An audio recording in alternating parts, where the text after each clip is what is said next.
pagi teman-teman, kita berjumpa lagi ya dalam video pembelajaran online masih dengan saya Yudhya Antareksa ya. Jadi kali ini kita masih bicara mengenai investing to grow your money. Ya, investasi untuk membuat Anda menjadi lebih makmur, hidupnya lebih melimpah, rezekinya barokah.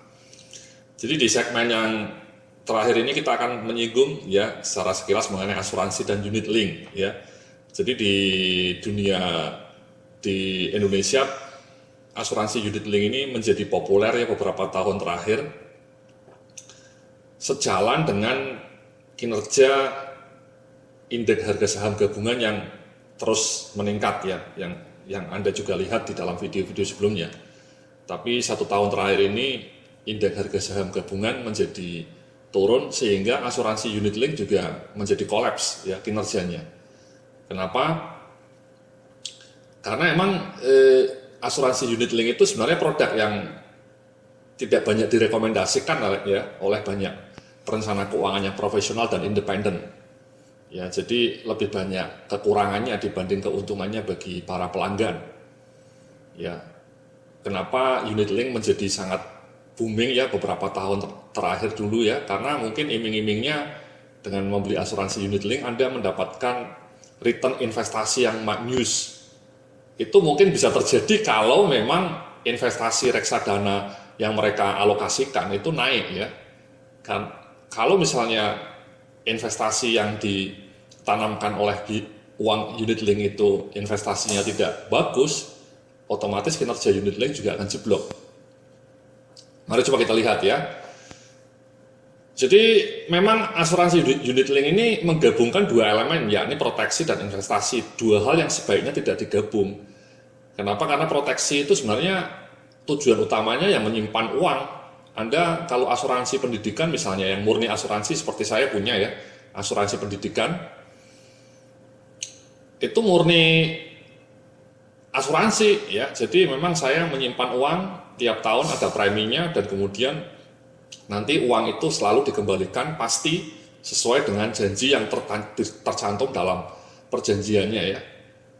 Nah kalau unit link itu karena digabungkan dengan investasi ya, maka kinerja asuransi unit link itu sangat tergantung kinerja investasinya. Nah mayoritas asuransi unit link di Indonesia itu investasinya dibelikan reksadana ya, dibelikan reksadana. Nah kalau kita lihat ya dalam video sebelumnya saya sudah menunjukkan kepada Anda kinerja reksadana di Indonesia itu memang tergantung juga kinerja indeks harga saham gabungan. Ya. Nah kalau indeks harga saham gabungannya bagus, ya saya coba perlihatkan return indeks harga saham gabungannya bagus, ya ini ya ini indeks kita. Ini memang kalau kita lihat memang beberapa tahun terakhir cukup bagus ya kinerjanya ya.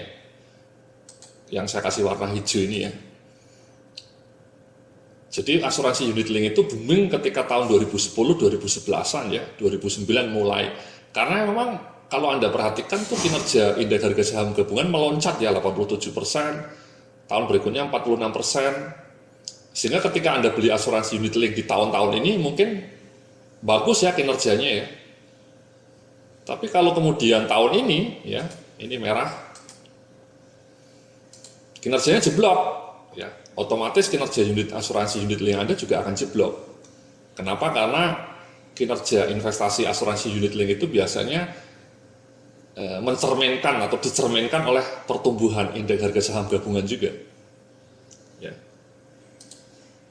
Sehingga kadang-kadang pembeli asuransi unit link terkejut kenapa uang saya kok menjadi malah turun gitu ya. Lain dengan asuransi proteksi yang murni asuransi ya. Asuransi murni itu biasanya diinvestasikan pada instrumen-instrumen investasi yang sangat rendah resikonya ya. Mereka biasanya dibelikan investasi yang sangat rendah resikonya sehingga kemungkinan turunnya itu sangat-sangat kecil ya. Kenapa? Karena Anda ingat prinsip ya, high risk, high return, low risk, low return. Jadi kalau asuransi proteksi yang murni asuransi itu memang returnnya mungkin tidak setinggi yang dijanjikan asuransi unit link. Tapi pada saat yang bersamaan juga risikonya jauh lebih rendah. kalau Anda membeli asuransi unit link itu sebenarnya betul-betul tergantung kinerja investasinya. Kalau investasi yang dibelikan oleh asuransi unit linknya kinerjanya jeblok, ya otomatis uang Anda di asuransi unit link juga akan turun, ya. Premi Anda akan tergerus. Dan yang berikutnya ini Mas, hidden cost-nya untuk asuransi unit link itu tinggi dan bisa menggerus nilai premi. Jadi kalau kita amati memang biayanya itu tinggi ya. Kenapa tinggi? Karena mereka sebenarnya middleman ya, asuransi unit link ini sebenarnya perantara. Karena nanti uangnya kemudian dialokasikan ke manajer-manajer investasi yang punya reksadana. Sehingga mereka meminta semacam fee lah sebagai maklar gitu ya. Dan kadang-kadang fee-nya itu sangat tinggi gila-gilaan ya. Kadang-kadang bisa sampai 10% dari nilai premi Anda. Jadi kalau nilai premi Anda 1 juta, mungkin yang 100.000 itu diambil oleh pengelola asuransinya sebagai sebuah bentuk biaya untuk mengelola asuransi unit link ini. Ya. Jadi intinya kalau kita coba amati, lebih banyak kekurangannya ya kalau Anda beli asuransi unit link itu ya. Itulah kenapa kemudian bahkan OJK, Otoritas Jasa Keuangan sendiri juga tidak merekomendasikan asuransi unit link ya. Karena ini menggabungkan dua hal yang sebenarnya tidak pas. Tapi yang mau saya tekankan memang biayanya, hidden cost-nya tinggi ya. Kadang-kadang tanpa Anda sadari nilai premi Anda tergerus, yang pertama karena sudah bayar biayanya tinggi, yang kedua juga kinerja investasinya jelek.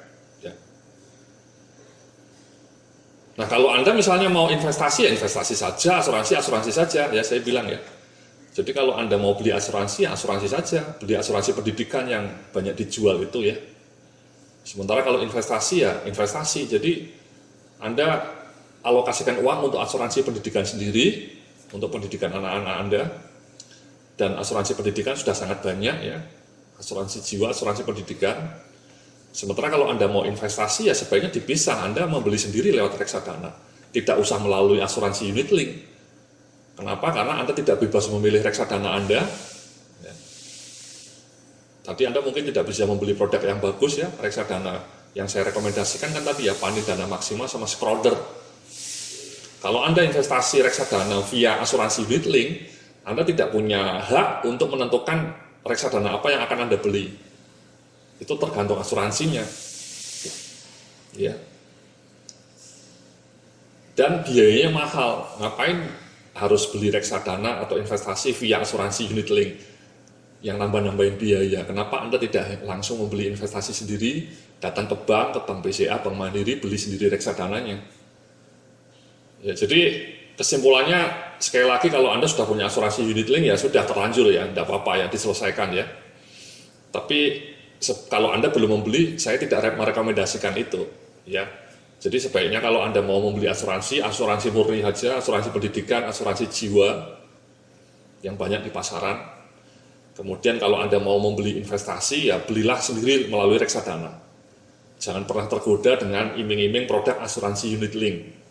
Yang iming-imingnya itu selalu asuransinya akan meningkat nilainya. Meningkat itu kalau investasi reksadananya bagus ya. Kalau jeblok kayak tadi yang saya tunjukkan ya, tahun ini turun 12%, ya semua reksadana juga pasti akan turun, ya. Dan pasti asuransi unit link Anda juga akan jeblok, pasti itu. Tidak akan mungkin reksadana Anda beda sendiri gitu ya. Sementara indeks harga saham gabungannya kolaps 12%. Jadi seperti itu ya Bapak Ibu-Ibu ya. Mohon Anda kalau mau membeli asuransi ya beli asuransi saja. Kalau mau beli investasi ya melalui reksadana beli sendiri saja. Itulah segmen terakhir kita ya Bapak Ibu-Ibu ya. Kita sudah melalui banyak video ya mengenai investing to grow your money. Ya kita sudah bicara mengenai prinsip-prinsip investasi, kemudian juga kita sudah elaborasi mengenai investasi reksadana, investasi properti dan investasi emas. Dan barusan kita juga singgung mengenai asuransi unit link. Ya, jadi sekali lagi ya, saya mohon Anda pelajari apa yang sudah saya sampaikan ya, termasuk tadi simulasi-simulasinya bisa Anda download juga Mudah-mudahan Anda bisa melakukan investasi sesuai dengan apa yang tadi saya simulasikan ya dalam video-video sebelumnya. Sehingga uang Anda bisa tumbuh dengan barokah, dan ketika Anda usianya sudah makin tua, Anda punya simpanan yang maknyus, ya, baik dalam bentuk aset properti maupun aset reksadana dan juga aset emas. Sehingga Anda bisa lebih banyak memberikan sedekah kepada yang membutuhkan. Amin. Terima kasih atas perhatian Anda. Sampai jumpa dalam modul berikutnya. Salam sukses, penuh kekayaan.